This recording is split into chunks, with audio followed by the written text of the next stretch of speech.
Hi అండి, welcome to Usha's kitchen. ఈరోజు మీకు simple and tasty bagara rice ఎలా చేసుకోవాలో చూపిస్తాను. ఎప్పుడు బిర్యానీ కాకుండా సింపుల్గా టేస్టీగా ఉండేది బగారా రైస్ ట్రై చేయండి.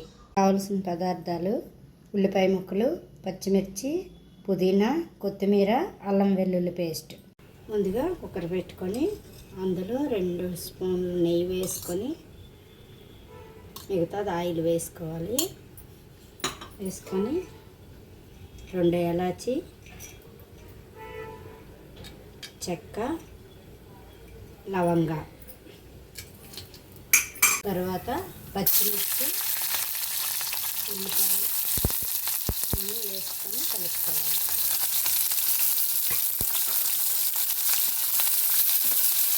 ఈ విధంగా అన్నీ కలుపుకొని వేగిన తర్వాత రైస్ వేసుకోవాలి.